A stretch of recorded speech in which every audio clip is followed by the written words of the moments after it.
So you may have noticed some yellow papers that are taped to the pews as you sat down this morning. There should be one on either end, so regardless of where you came in, you should have seen them. If you've joined us for worship at any point over the past few weeks, you probably recognize them. They're the names of marginalized groups that have been hanging on our walls ever since Ash Wednesday. Now, these are not groups that I have decided are marginalized. They're ones that you, as a community, have lifted up. These are the people that we tend to forget, disregard, and push away so that we don't have to practice empathy or confront the ways that our society has failed them. These names have been on the walls throughout Lent to remind us how again and again and again, especially in Luke's gospel, Jesus demonstrates compassion and solidarity with the very people society would prefer to stay out of sight, out of mind. But they're in our pews this morning because today something is different.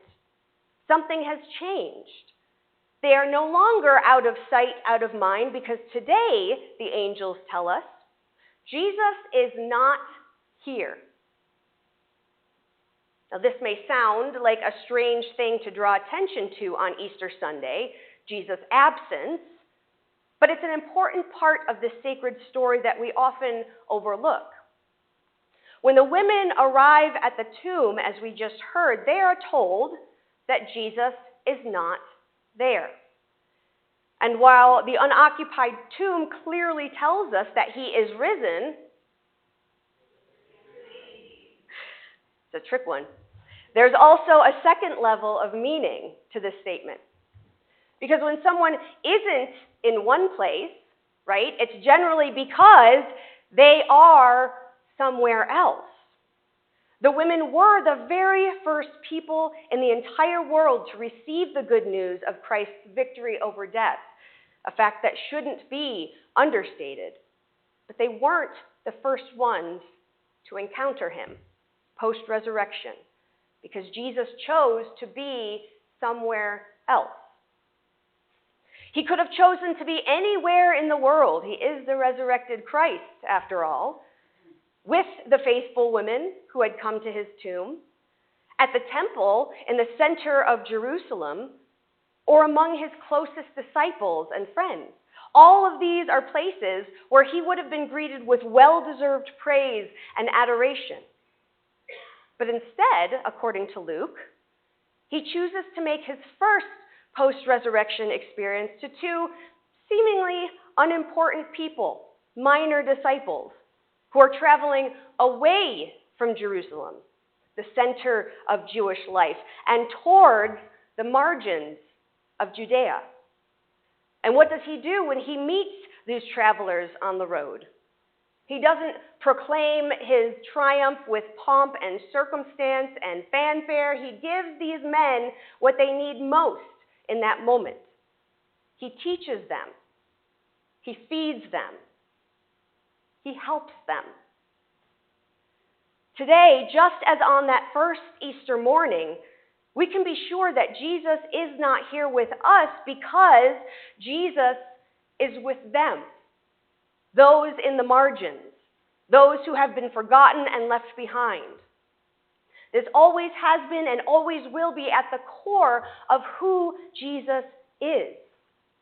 The Gospels all tell us that during his earthly life, he intentionally sought out these people to care for and to love them. Tradition and the Apostles' Creed both tell us that before he rose from the dead, he descended into hell to liberate those still trapped in the bonds of sin and death. Apocalyptic literature tells us that his ultimate reign will be marked by divine justice for all who have been previously denied it. In life, in death, in resurrection, and in his ultimate return, Jesus stands first with those who are most in need of solidarity and liberation. But there's more to it than that. When Jesus ventures into the margins, he never, ever returns alone. We've seen it over the past 6 weeks as we've read through Luke's gospel again and again. He calls Levi, a despised tax collector, to travel with him as a member of his inner circle. He restores the social and religious status of the hemorrhaging woman through healing, and he restores her dignity by calling her daughter. He pulls Zacchaeus out of a crowd, out of a tree, for the honor of hosting Jesus in his home. And in his very last, final earthly act, he welcomes the criminal being crucified alongside him into paradise.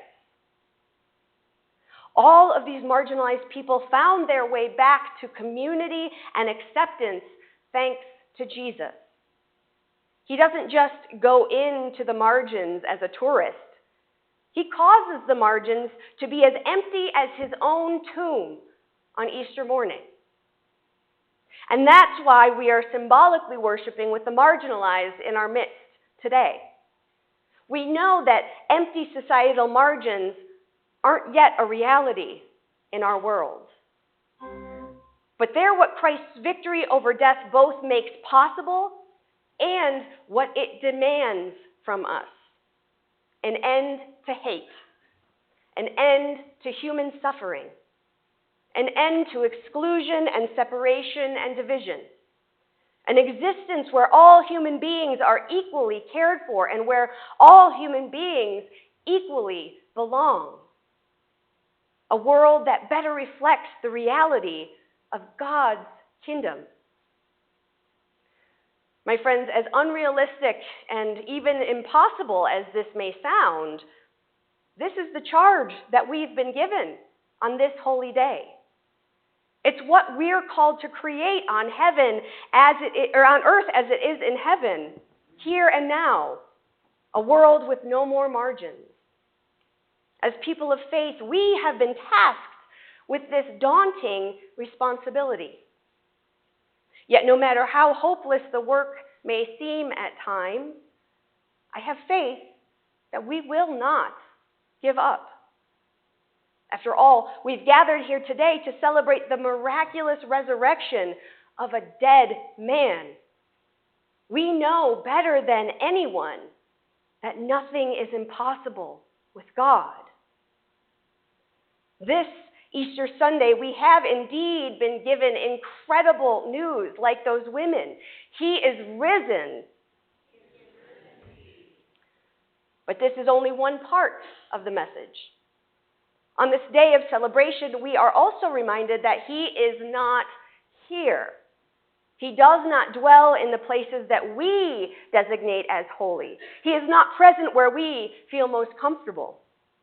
He's in the divinely sanctified space of society's margins, bearing witness and lifting up those whom everyone else has rejected.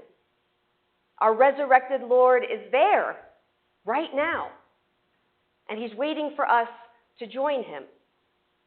Disciples, believers, beloved, let's not keep him waiting much longer. Amen.